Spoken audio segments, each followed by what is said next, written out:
Welcome back. You're with Money, Money, Money. This is the property special. What place should real estate find in your portfolio in 2017? We're in conversation with Gulam Zia of Knight Frank as well as Amit Kumar Agrawal of NoBroker.com. So, Amit, let me now ask you, the budget had a lot of measures. The biggest headline perhaps was coming in for some people who bought a house thinking it's a great investment idea and were using that loss to offset it against their income tax liability. That gets curbed to just 2 lakh rupees right now. So is this, in your opinion, going to be a bit of a blow for the investment market? So there was a lot of disappointment among investors when this news came.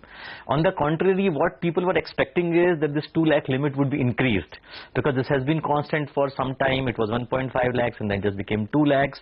And given that a typical house nowadays, at least in the top 10 cities, will cost you anywhere between 70 lakhs upwards, so basically a typical interest outgo would be upwards of 5 lakhs. So isn't the 2 lakh amount too less? We think yes. Ideally what should be done is that this amount should be inflation indexed. Speaking of the budget, there were a couple of other measures, and let me just ask, sort of sum total, what does it mean for the market in terms of demand supply? There was one measure which is talking about imposing a certain holding tax on developers for the residential units, completed residential units that they are holding, perhaps to discourage hoarding in the market. The other, of course, big headline was the change in definition of long term. So now you can sell your house in 2 years, your immovable property in 2 years, and get the benefits of the exemption on long term capital gains tax. So what do all of these budget measures really mean in total from the consumer's perspective? Look, for consumers, first of all, the first thing was a negative, where you are actually discouraged from getting into a property market thinking of tax gains, etc. That was definitely a sure no-no. On the other side, a few of these measures which will have an impact on a developer, we expect these measures to be passed on to a consumer. So whether it is the cash flow relaxation that a developer will get out of those joint development concessions that they will be getting in terms of paying those duties at the fag end of the project. The tax that they had to pay. They had to pay to the government on signing up of a joint development agreement with the landowner is now deferred to the completion of the project. So they will have a good cash flow relaxation, which some benefit of that must be passed on to the consumers, the way I look at it.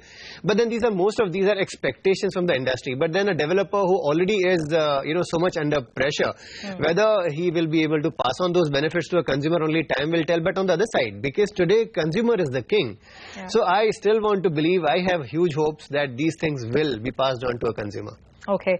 Amit, your sense on the sort of movement that you see in prices as well. We, of course, heard Gulam earlier talk about how a lot of this is going to take perhaps another 2 to 3 quarters to settle down. What are you expecting in terms of pricing when we're talking about the top, let's say, 6 markets? See, we would like to be a little bit more optimistic and perhaps think that in a quarter or two, once the RERA thing also becomes more clearer, perhaps some of the end users will start entering more, and not only in the developer market but also in the resale market.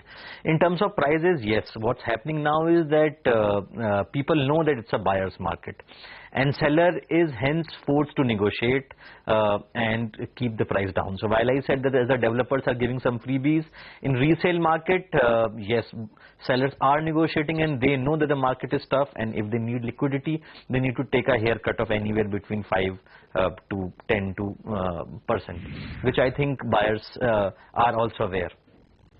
All right, you mentioned RERA, that's the Real Estate Regulation and Development Act, landmark piece of legislation that we've seen enacted at the central level. Of course, states have to come out with their own notifications. How is that going to change the game? We'll talk about that on the other side.